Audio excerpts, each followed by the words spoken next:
Hello everyone, I'm Alicia and welcome to Eternity. After uploading my last crossover related video, I received a few suggestions from people I know for what my next video concerning a crossover in Identity V should cover. And yeah, I know it's been a while. Well, even though I want to discuss some of these ideas, I have to focus on one in particular first, as it came from my sister. So, sorry to the others who gave suggestions, but I have to live under the same roof as this girl, and I value my life. That said, in this video, we will be theorizing how a crossover between Identity V and SpyxFamily could go. SpyxFamily is an anime and manga series following the story of a spy named Loid Forger, who has essentially pieced together a family in order to complete a mission. But what he doesn't know is that his adopted daughter, Anya, is telepathic, and his quote-unquote wife, Yor, is an assassin. What a family. Oh yeah, and Yor doesn't know that Anya is telepathic either, or that Loid is a spy. Anya knows everything though because, telepathy. Anyway, I don't want to discuss too many plot details, mainly because I really don't know much else about the series because I've never taken a deep dive into it. So let's move on to how my sister and I believe this crossover could play out. Mina and I believe that this crossover will probably be essence-based, due to the number of characters likely to be involved being greater than 2. We theorize that there will be 3 costumes in this essence, and a pet that will likely be given to players for free after completing the corresponding crossover event. The 3 costumes in the essence would be Loid Forger as an A tier, Yor Forger as another A tier, and Anya Forger as an S tier. Meanwhile, the pet would be Vaundry Forger, the family dog, who can see the future. Just when I thought the family couldn't get any weirder. If Identity V was kind, maybe they would lower the pulls it takes to get a guaranteed S tier for this essence, given it would be a crossover. That is, if the crossover is even essence-based. We're just speculating here. That said, let's move on to what Identity V characters we expect to be involved in this crossover.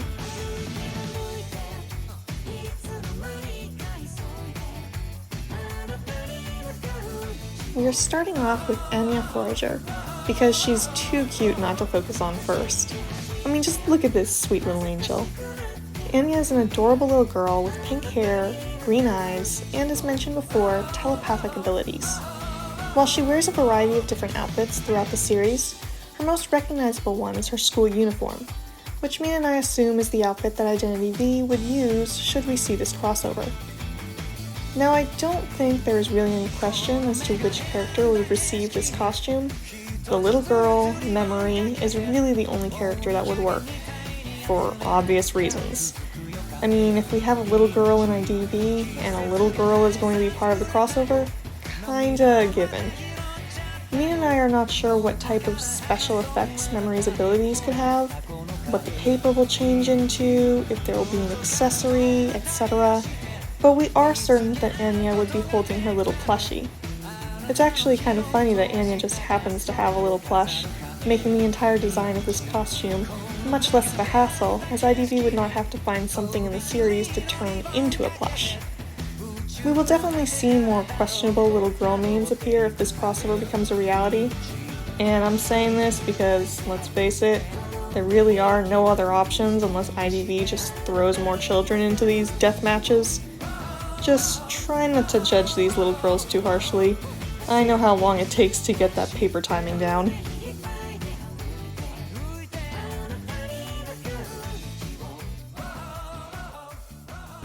The next character we will be discussing is Loid Forger, a man who, while fulfilling his job as a spy, also has to juggle being a husband and father. Loid has short blonde hair, greenish blue eyes, and his most common outfit seems to be this green suit with a red tie, which, my god, the color combination is bad. I mean green, a green suit. Okay, somehow he manages to pull off this color palette though. I don't know how. Moving on, Loid is constantly working towards fulfilling his mission. And, oh no, not the mask thing. I don't need to be reminded of the ridiculousness of Mission Impossible in these scenes. In anime it somehow works though. Anyway, there are a few IDV characters that Mina and I discussed as being potential options for Loid. Our primary option is the embalmer Aesop, primarily due to the fact that Loid carries around his briefcase quite often, and thus Aesop's makeup bag could be made to look like Loid's briefcase. Character build also matches up well, but that's really about it. I suppose Loid's job involving killing people somewhat matches up with Aesop, but it's a bit of a stretch. We were really just thinking about props and character build for this one, which would certainly match up with how IDV has selected certain characters in the past. Other potential character options are novelist, lawyer, first officer, and maybe even lucky guy, but these are stretches in some cases. Specifically for the novelist and lawyer. I say this because at least the first officer has some form of illusionary skills, which somewhat align with Loid's abilities as a master of disguise. And Lucky Guy has some versatility in that he can utilize a variety of items and weapons.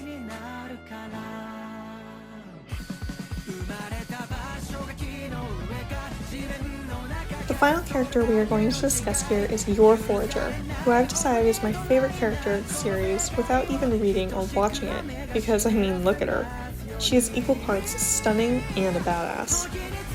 Yor Forger is a skilled assassin who is working under a secret identity as a wife and mother in order to appear less suspicious. She has long black hair, fair skin, and stunning red eyes. While she appears in many outfits during the series, much like the other characters, Yor's most familiar outfit is this gorgeous masterpiece. That said, if this crossover were to make it to Identity V, Yor's costume would likely take on this appearance. So what about the character that would receive this costume? Well, Mina and I have decided the most likely option would be, and please forgive me if I'm pronouncing this wrong, Shishi the Antiquarian. Not only did she and Yora have similar appearances in terms of body shape and hairstyle, but Shi's acrobatic abilities match up very well with Yor. Now, Yor's weapon of choice is her gold stiletto blades, which Identity V could incorporate somehow, but most likely, if she were to be Shi, then there would be some sort of new weapon designed for her. Obviously, there are other options that could work well for Yor, but Mina and I believe that she has the most potential given her attack abilities. Now, the only issue is the fact we will see more antiquarians being antiquarians. I know this has been a pretty short video, but I hope you enjoyed watching. I'm curious to see what the rest of you have to say about this crossover and what characters you think would receive certain costumes. Also, what additional characters do you think could be involved? Because I've really just scratched the surface. Anyway, I hope you enjoyed, and please, again, let me know your thoughts in the comments.